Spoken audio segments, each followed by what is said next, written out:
Hello and welcome to Seagulls Social, Season 2, Episode 25.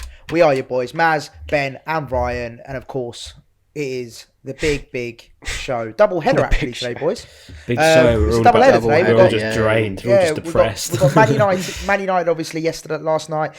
Disappointing result considering we've done so well in the first half. And then we're going to also talk about Watford because we did miss that game. So obviously that was a good result.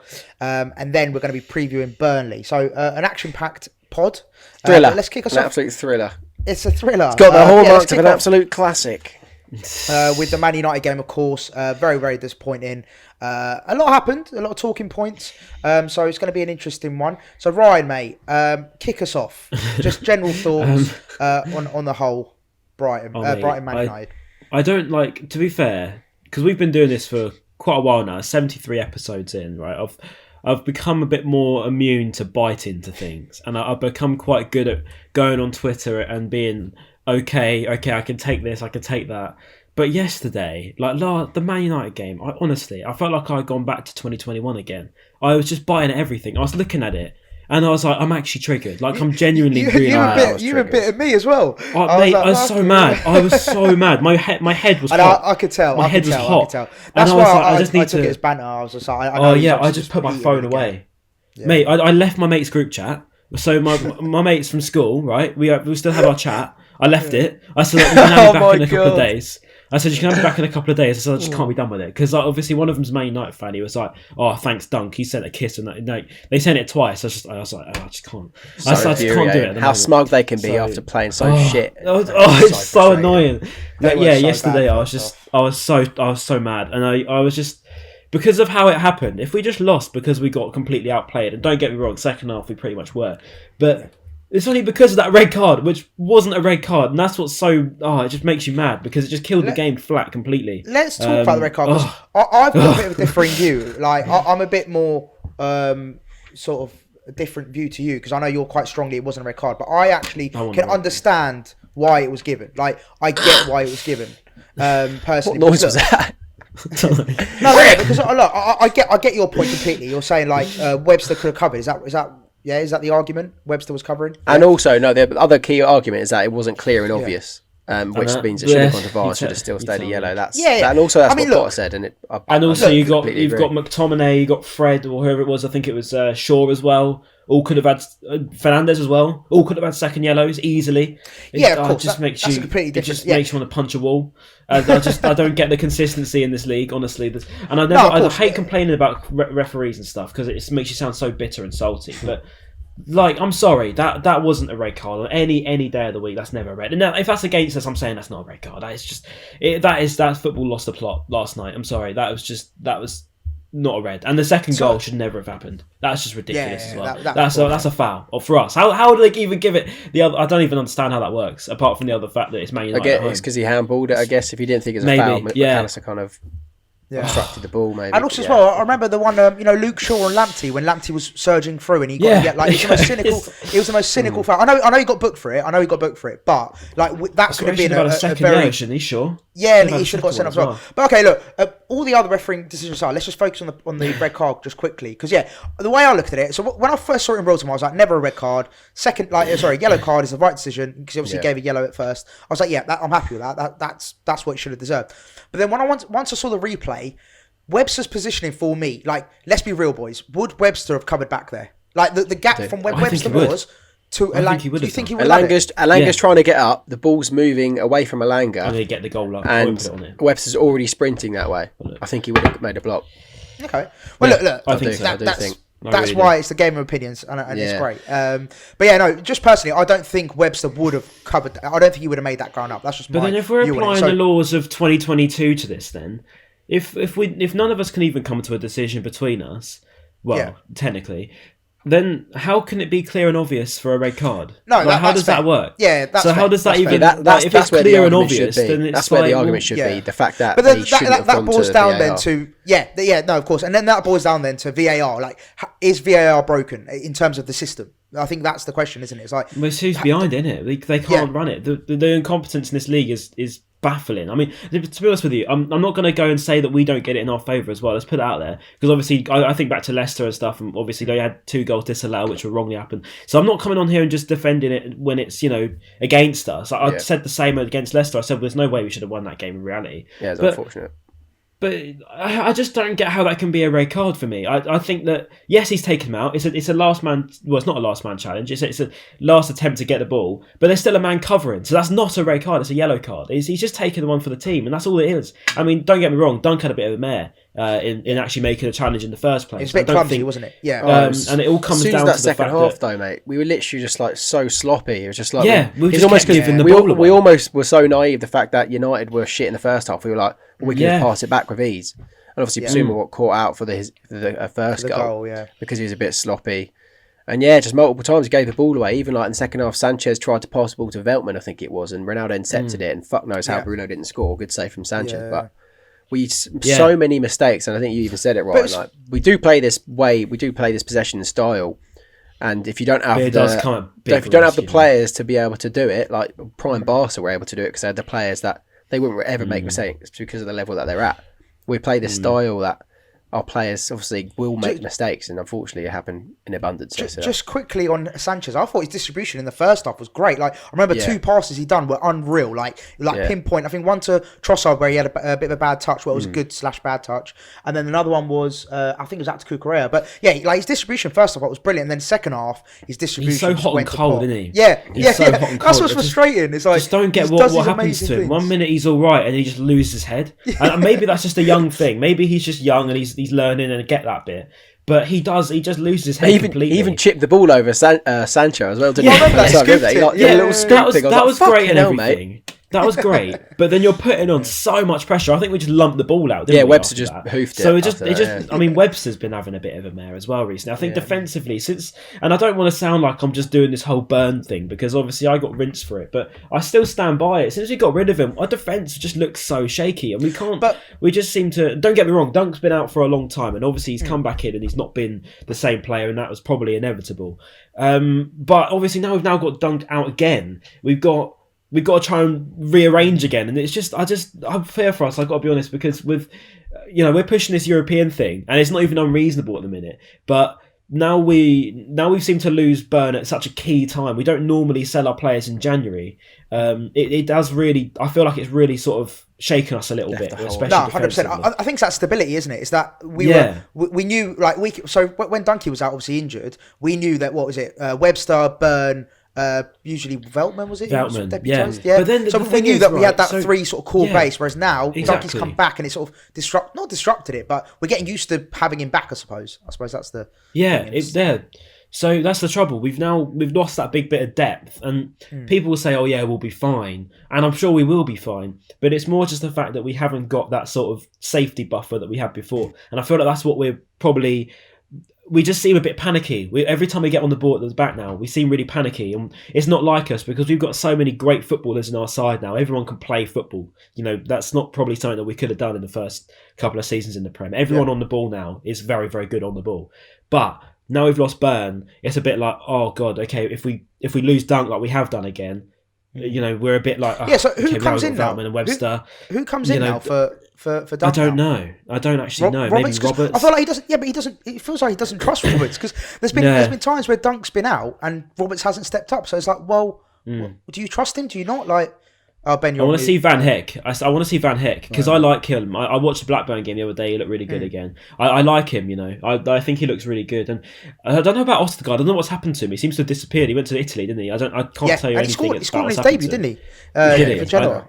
Yeah, I saw he lost his head and got a red card against Roma or something. But other than that, I don't really know. So when I was on mute, I was trying to answer the question. I was saying, well, obviously Duffy will come back, so it'll probably be Veltman, Duffy, good point. Duffy, Webster. Yeah.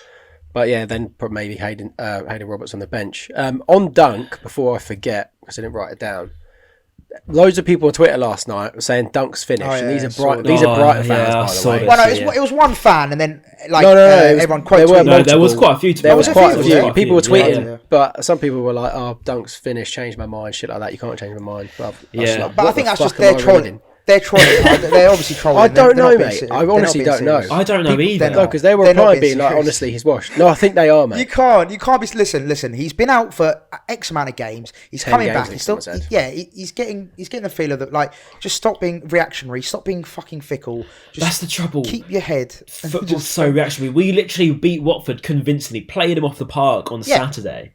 We're now on Tuesday. Well, it's now Wednesday, and we're here saying Dunk's finished. We're here saying, we're in jeopardy. It's so reactionary. It's just mental how flip-flop we are. And it's like don't get me wrong, I get dragged into it sometimes. But last night, I think it's just frustrating because of how it happened more than because the red card literally threw the game away. That whole second half was basically a write-off, and obviously the second goal was ridiculous anyway.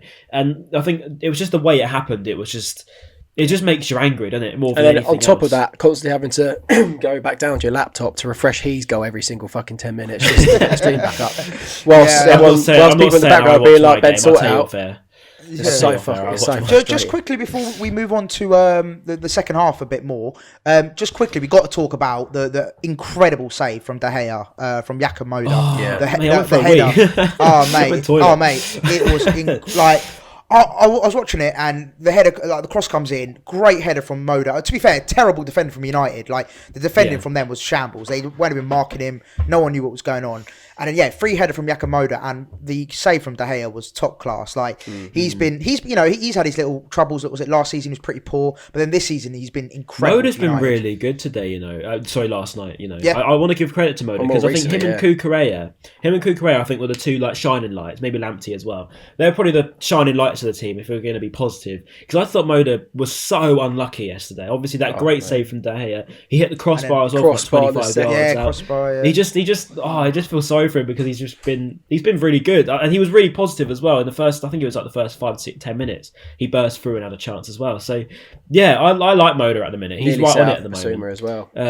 He seems like he's really grown into it. And you sort of forget how young he is, don't you? You don't think he's only 22, isn't he? So you forget how because you look at him, you think he's probably like mid-20s, and you think, he should be better than that. But I like the De Gea thing though, like that. If it weren't for De Gea, like United would be like mid-table. There's no. Mate, 100%. There's no denying. Yeah. That game would have been over done with. I think. We had a couple of chances even earlier on. I think Gross even had like a little quick shot. Basuma's chance, he should have taken a touch, 100%. Yes. I think he just got excited, and I think like we said though, he had an off day, didn't he? So I think he just his head wasn't. Yeah, but he even had like a long range shot before that as well. Literally just went on a fucking road. Oh mate, that was so funny. That was bad. Just quickly on Basuma, I've got a question for you boys.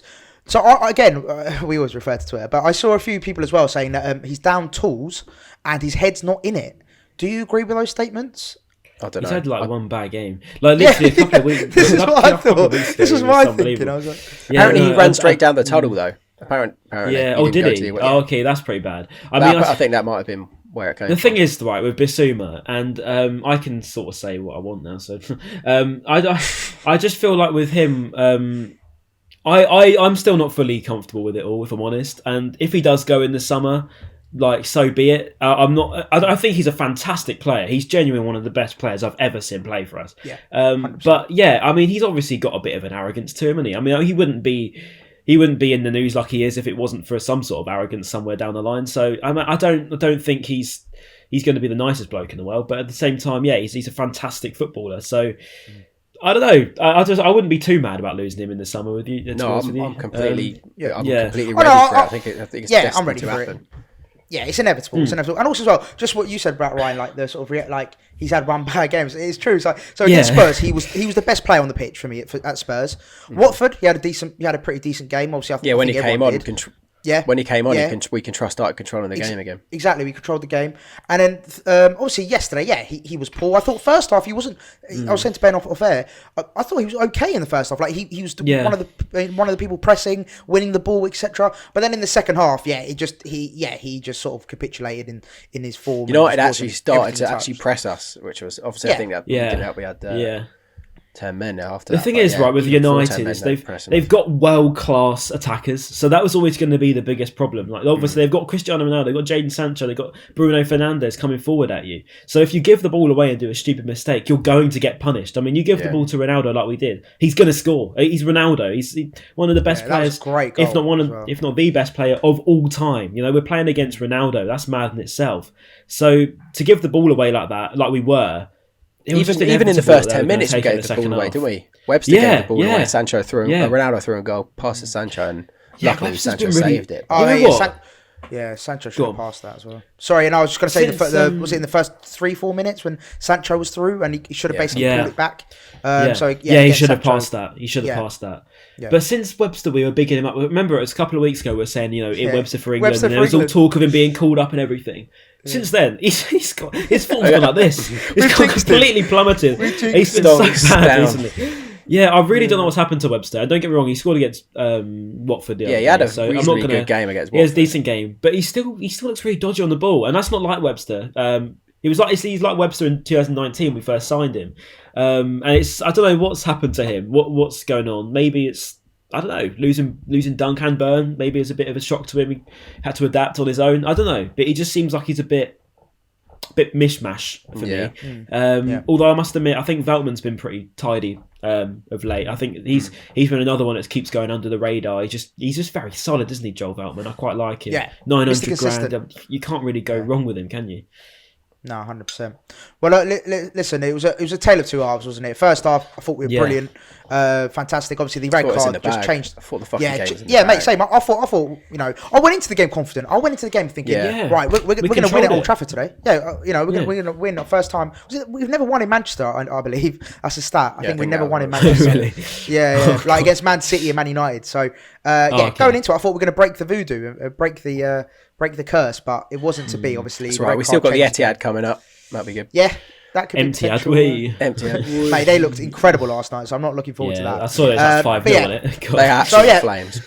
Yeah, Man United, disappointing, but I suppose that's what happens when. Oh no, we already covered it, didn't we? The Alexis foul that led to the second goal. Ignore me. Yeah, we can talk about it though, because I think it was. I just think it's stupid, really. It's just going to. I think I put it on at full time, and it's obviously going to get loads and loads of bites as it did. But I just turned my phone off, and I just said that that's what you get when you play Manchester United at Old Trafford. Even exactly Potter said that. Like Potter, even was Potter said it. Of all people, the cool, calm, collected Potter even had a few little sly digs.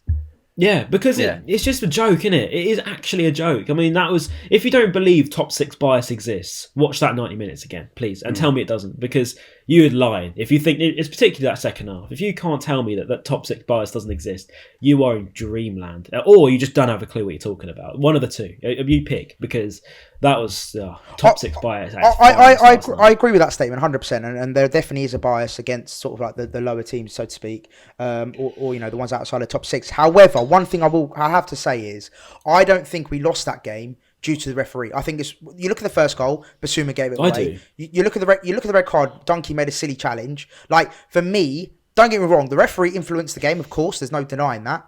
But I think we were our own sort of downfall. We shoot ourselves in the foot too often. That's been our theme of the season. Yeah, exactly. We like to just make everything hard for us. But then we've done that for years anyway. That's always been the Brighton way. We never do it the easy way. So yeah, we should probably expect that. But at the same time, the way we threw the game away, and then obviously the referee, once the red card happened, I just felt like it just made it just. It wasn't even a playing field anymore. It was just done. Yeah. The whole game was finished before it was even 1-0. Fucking ever. Why is it against Man United? It's always just an AIDS match, honestly. All right, let's move that. I come away from it. I always say, can you say that? Can you say that now? I don't know. I think. Can you always feel so toxic after playing Man United. It's horrendous. And I even said, I replied to you, didn't I, Ryan? I said, I understand people's hate for Man United. More and more every time we play him. It's so frustrating. The thing is, I always feel like I've got over it because I think we can go into this game, we can beat United, but then something stupid happens like VAR or just something, and they always seem to turn up against as well. They always seem to just be clinical, and they could be awful since for 2018. Was it? We beat them 3-2, I think it was.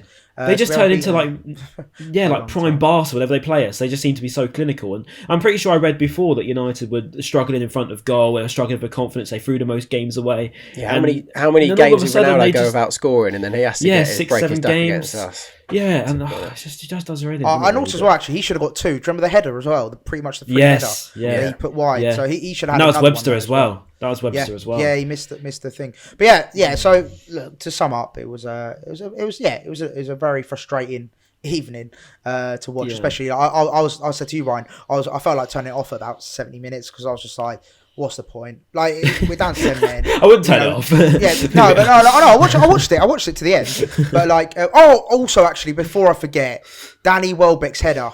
We have to bring that up because for me, good chance. He should be at least hitting a target. I'm not saying he should be scoring, but with his aerial prowess, how good he is in the air, and especially like the goals he scored this season with his head, Chelsea notably, I feel like he should have done better with that header because it was basically a free header. I thought Chelsea was going to happen again. I really did. I really thought when we started putting some pressure on, it was like, I think it was like 7 minutes added time on, and I really thought, we're going to actually take something here because this is the sort of time added on that we take something, but. I think when we took Maupay off, actually, he would have been the clutch player to come up in the last minute. I mean, I'm not saying he had a good game, by the way, but I'd have liked to keep him on just for something to happen. But I don't know, maybe that's just the red card influence that. But yeah, I must admit, Welbeck's headed, that he's got to get that target. But he'll at least get on target. For me, like I said, I'm not expecting him to score because it wasn't. I mean, I want to say it wasn't an easy chance, but it wasn't easy. But I feel like he should have definitely done better there. It was a good chance. Yeah, it was a good chance. Right, anyway, moving on. Let's just quickly cover Watford because we obviously didn't do a pod after that game. So, I'll be honest, I don't really remember much of it just because I'm so... I know, I had to write down the highlights. Yeah. Just, I watched the highlights before just to write down the points. But yeah, it was a dominant performance, like you said, Ryan, earlier. Like, from start to finish, I don't think Watford had a kick. Apart from that, I think he had that 10-minute spell where Dennis done a few bits in the first half. Tell you what, that Dennis is really tidy, actually. I like him. He's very lively. I would not mind us trying to get hold of him in the summer if Watford go down. Well, probably when Watford go down, if we're being honest. I would like him because he was giving us some problems as well. And he's sort of player that I would quite like to see in a Brighton shirt because I think he would do well under Potter. I think we were linked with him a couple transfer windows in a row. We were, weren't we? I'm not going mad thinking that. I didn't want to say it and be wrong. Yeah, I think we were. But I think we were. Waves. But what I was going to say about Watford, dominant. But as you'd expect with us, we go to these teams and we dominate, and we did it again against Man United as well. First half until the red card. But yes, dominant, and I thought we were clinical as well. I do think that Maupay's goal was a good goal, and I've watched it back many times. Did he mean it? Yeah, I think he did. I think he did. It came off his shin, but at the same time, like he did. I don't think it did swing his shin.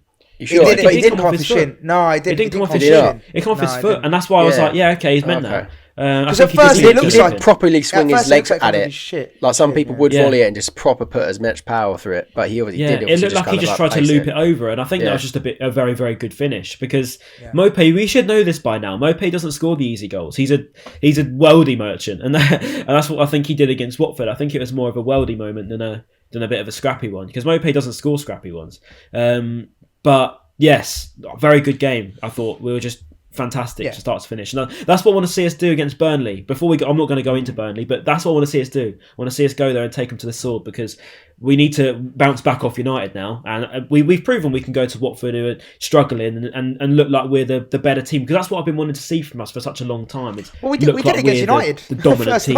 But I mean more against the sort of lesser sides, because last season we struggled, didn't we, against lesser sides? We'd always turn up against big sides. And I wanted to see us go to Watford and really beat them. And obviously we've done a double over them convincingly now. And I want to see us do that to Burnley. We beat them away and I want to see us go there and come here and then proper look like we're the better team. Weghorst versus Shane Duffy. That'll be an interesting one. Shoot Goliaths. Yeah, I don't know. We'll get onto that. Just quickly on Watford as well. Am I correct in thinking? I don't know if I read this incorrectly, but was it the first time we'd scored 2 goals in like 3 or 4 months or something ridiculous? Probably. I read a stat against Watford. Yeah, was it? I'm just trying to look now. Yeah, look, we've had. Oh, West Ham doesn't count. Oh, so okay, since Everton in the Prem, it was the first time. Yeah, in the Prem, we'd scored more than 2 goals. Nice. Yeah, but interesting. Yeah, no, like we said, I thought it was a very comprehensive display from the boys.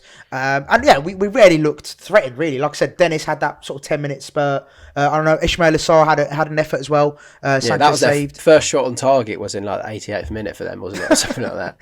Mad. That's mad. Mental. Poor boy. Wait, actually, speaking of shots on target, didn't United only have like one or none in the first half? So that goes to show how much we did in the first half. I wrote it down. They made no successful tackles in the first half. Do you remember the commentator saying that? So I'm sorry, right? Tell me that, and then tell me that it wasn't the referee that threw that game away for us. Because I'm sorry, I know we shot ourselves in the foot a couple of times, but come on now, you can't have a that dominated first half, and then all of a sudden we're awful in the second, coincidentally after we've had a man sent off. Just to let you know, Ryan. So in the first half, the stats were we had 60% possession, 40% them. We had 8 goal attempts to their 3. We had 3 shots on goal to their 1. And we had 4 shots off goal. So yeah, you could say the first half was pretty dominant. From Brighton. That's the thing, though. I just think we can take anyone. We can take anyone now. The only teams I fear, and I know we're on the back of a loss against Man United. I don't care, but I think we can go to any team and be confident. Apart from City and Liverpool, and even Liverpool, to be honest, because we went there and got 2-2. So only City I worry about when we go to a game, because they've just got a £1 billion squad. And it dismantled us at the Amex as well, do you remember? And that's the only time I can say that we've been taken apart, but that's just levels. Yeah. But I think other than City, I don't fear anyone, and I don't care about United winning last night, because it was just a joke. The whole game was a joke. To me, that's just a joke. To me, that's not a loss. It is. That's not a loss to me. That's just the Premier League winning. That's just the Premier League winning. That's all it was. It was Man United getting what they want, because Man United were down in the dumps for a bit, and we're going to give them back what they need. So that's all that was. I'm not too bothered about it, to be honest. We move on. We go to Burnley. Talking of moving on, lovely little transition there, Ryan. Nice. Let's get on to Burnley, boys, because big game, as we've all mentioned. We say big game, like it's one we think, without trying to sound cocky or arrogant, it's a game we should be winning, right? We're gonna have the Burnley fans attack you. 300 of them. What are they gonna do? Fucks. This reminds me of when we done the Norwich podcast last year. I don't think we lost, but I remember the Norwich fans got under our skin when we done it. They were like retweeting it, being like, "These guys are too cocky" and shit like that. We like, sorry. Well, boys, listen. All I'm going to say is, I'm going to put this stat out there straight away. Okay, Burnley away from home this season have not won one game in the Premier League. Oh, well, here we go, Maz. They're going to win. They're going to win. Just we like full time 2-0 Burnley, then, isn't it? That's sorted, isn't it? Yeah. They've lost 1, 2, 3, 4, 5, 6 times, and they've drawn 3, 4, 5 times. So out of 11 away games, they've won 0. So Burnley 1-0. Here we come. Lose, aren't we? God's sake. The thing is, this is like that United trade. You see, he put that tweet on. Yesterday morning, he said, "Oh, I really miss Lindelof. I can't lie." Then 20 minutes before the game, Varane pulls out in with a cold or something, and then Lindelof comes in, and then they say, "Oh no, we're gonna get cooked or something. We're gonna lose," and then we're going to win because he's the biggest jinx merchant. Clean sheet that's as well. Gonna happen to us. Clean sheet as well. Yeah. That's the one thing I was annoyed. I was like, "How are we not scored against Harry Maguire's Man United?" Harry Maguire. Oh my god, he's such a bum. He's actually an £80 million fridge. How do people rate him above my mate pointed it out. He was like, "Have you noticed that every time Harry Maguire does something good, he doesn't get applauded by the Man United fans? That's just how much respect he has in his name." Yeah, literally, it should be standard. He's 80 mil, isn't he? He should be world class. He should be like Van Dijk for the money they paid for him. They paid more than Van Dijk, so surely he should be the same level. But I don't know. Right, so Burnley haven't won an away game this season. So going into the game, boys, it should put us into good stead. Let's look at their threats. Obviously, they've signed that, like you said, Ben. Is it Workhorse? Yeah, Workhorse. Cornet as well. He's a Harry Potter character, isn't he? That was what Mark said, didn't he? Who even is that? That's not even a real name.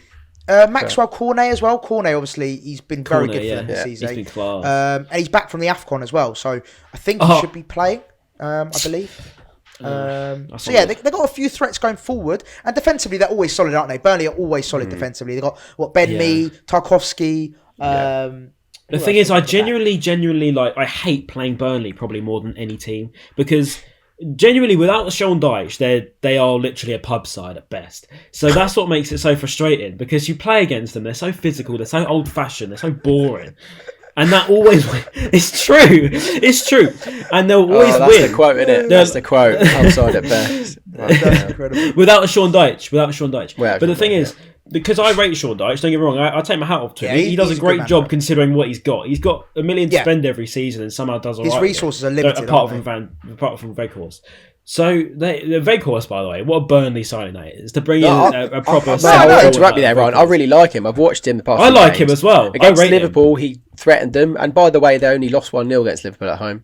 And against Man United, like obviously a lot of teams. That's what I mean. They're a pain to play against. They're a pain. I'm not disrespecting them as a side, a footballing side.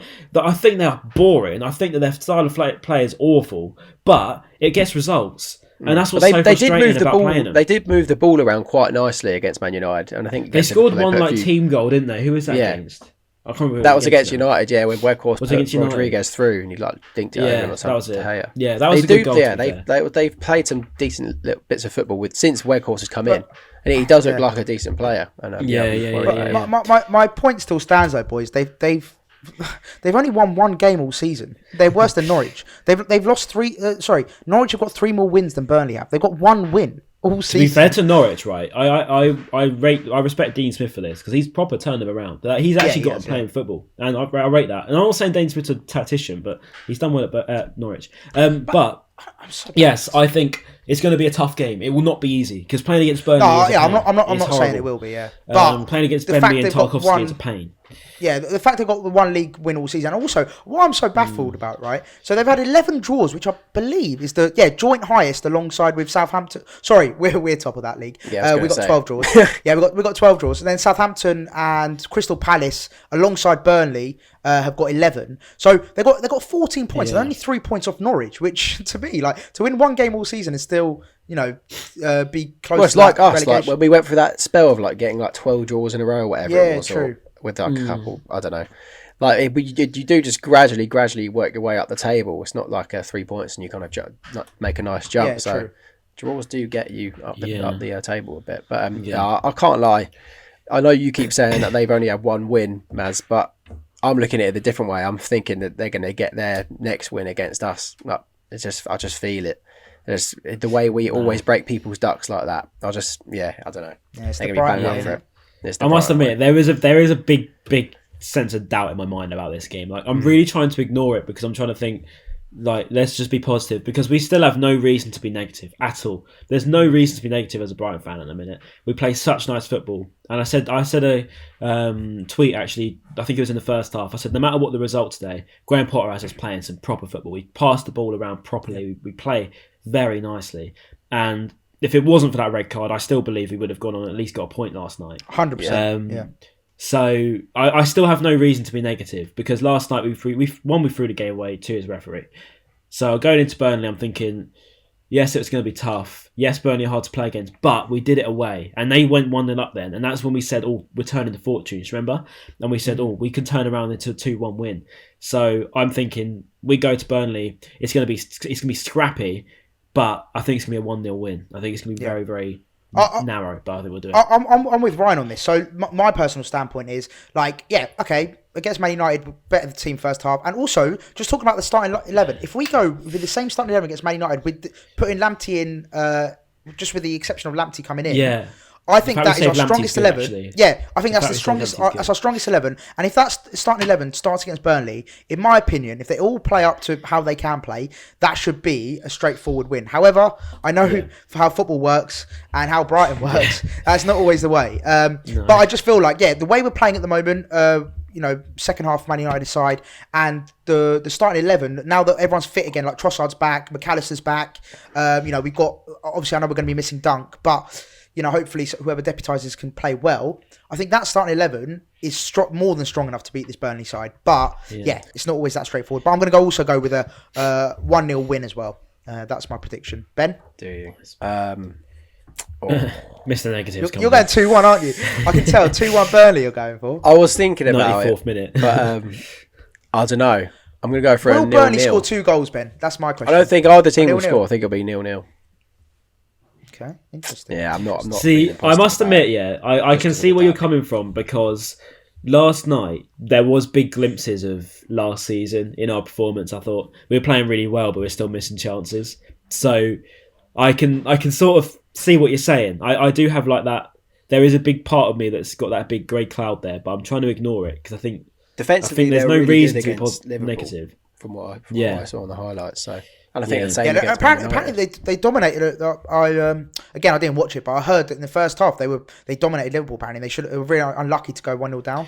Mate, I've got to be honest. We dominated Liverpool as well. So like, I don't watch Liverpool religiously, so I'm not going to say anything. But like teams like them, they are there for the taking. Teams like Liverpool. Teams like Liverpool. Teams like Liverpool. But I mean, teams apart from City, as I said earlier, I don't fear any of the big sides anymore. I don't go into it and be like, oh no, we're not gonna. You just sort of think, well, we can do that. It's just a bit of belief and confidence in it at the end of the day. I mean, if Burnley can do it, I think. So can I don't know. I'm not being funny. Burnley got Europe, so that's what I'm saying. We're gonna get it into the season. Look, if we can play the way we know we can play. That for me, there's no two ways about it. But like we've mentioned, there's always that doubt with Burnley. Like, they're a very, very tough team to break down.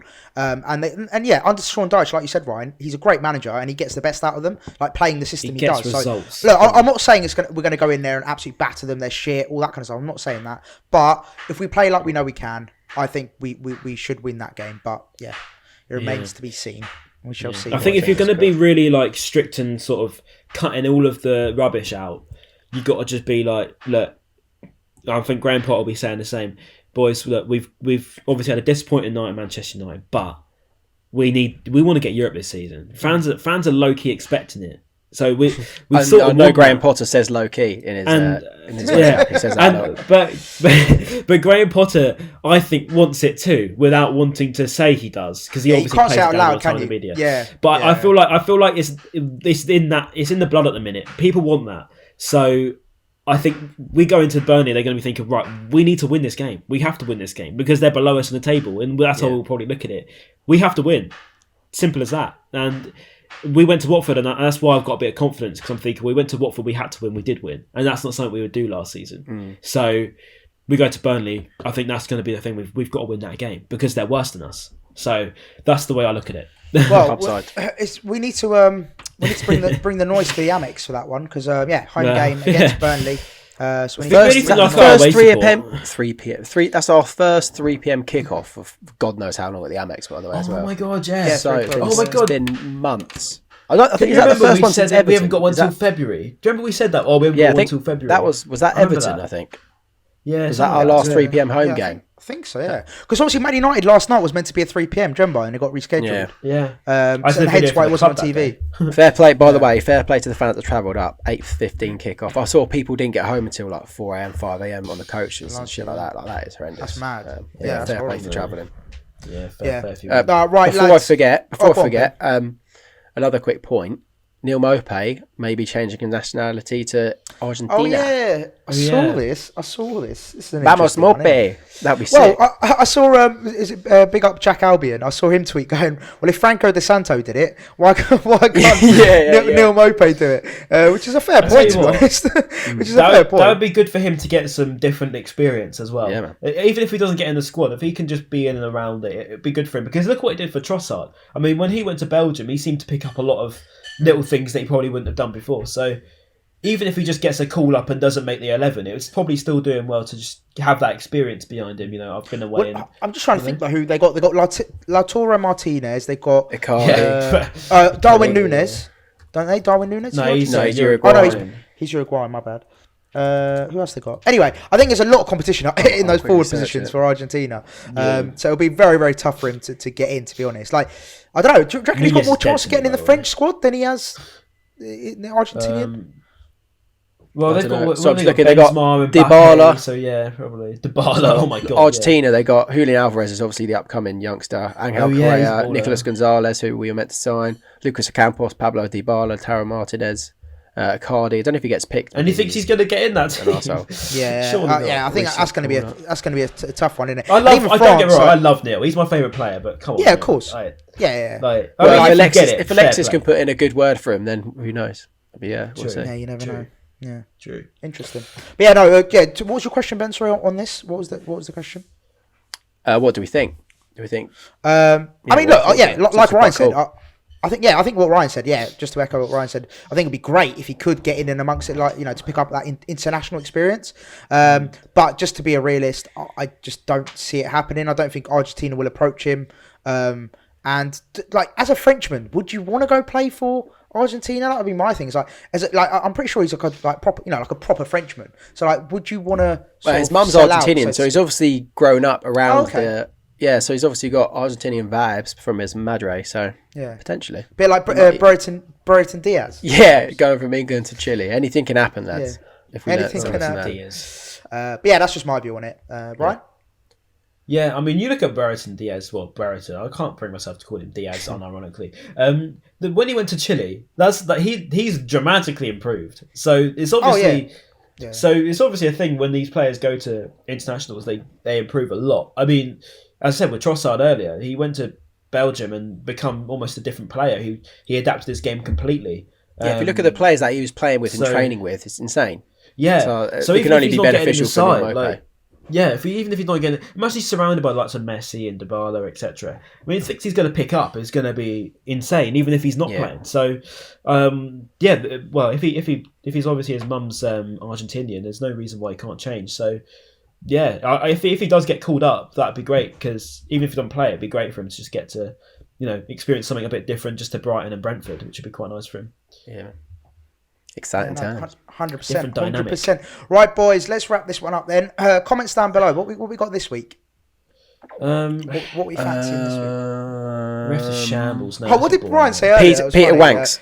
Peter Wanks. No, about Burnley being a pub side. I don't know. They're a pub side at best, is what I said. Yeah. Comment down below. Pub side at best. Just put that. Pub side at best. Comment down below if you're watching on YouTube. Burnley are a pub side at best. Make sure it's not Brighton. As per usual, of course, if you are watching on YouTube, please do like, comment, and subscribe. It does mean a lot to us, and hopefully we can get to a stage where we can start getting some sponsors in, start making a bit of moolah. Do you know what I mean? Yeah, Ryan. Can someone just help this out a bit there, because this is my job and I haven't actually done it. So if you're out there listening, right? If you're out there listening and you are a brand in the local area, please do. It reminds you of In Betweeners. You know when he goes to have a go. I am a man.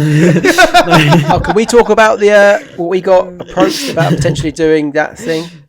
Should we say that as well, or should we leave that as a surprise? Go on then. Why not? See if people are up for it. It's a good point. So we got approached by the legend Brett Mendoza. The only Brett I know. Follow me back on Twitter. Thanks, mate. Appreciate that. He's an absolute legend. Anyway, he's I think he's a landlord at the pub called the Caxton Arms, and he approached us about potentially doing like a live show there. So if you would like to come and it's be something that you'd be interested in, you get to meet us. Hopefully you'll get some decent guests as well. Let us know in the comments. Yeah, try and make it a big event, boys. That's what I want to do. Like we need to get in contact with Brett. Imagine it like try and make this a proper an overlap type thing, but Brian. Yeah. Maybe make it something that we could raise some money for the RAMF or something like that. That'd be quite nice. 100%. Make it a really good event, because obviously Brett's last year we did heavily involved in Brentford, isn't he? It was actually about a year ago to the March, I think it was last year. We did. Well, actually, no, you boys didn't come on in the end, did you? For the live stream, 24-hour thing.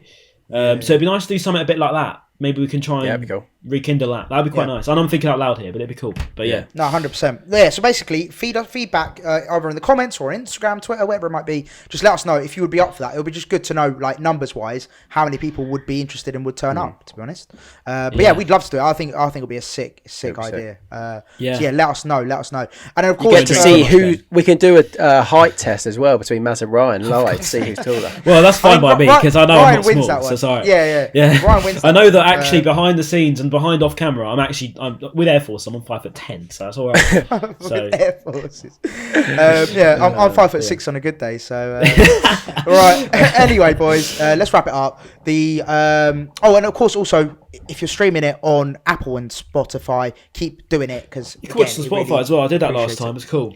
So do that. Look at that. Yeah, we can have Podcast as well, videos now. I was going to say you're probably watching us right now on Spotify as well, which is pretty sick. If you're an Apple Podcast listener and you would rather see our faces on Spotify podcast, you can do that, and obviously you can listen to it on YouTube as well. But yeah, it's pretty cool.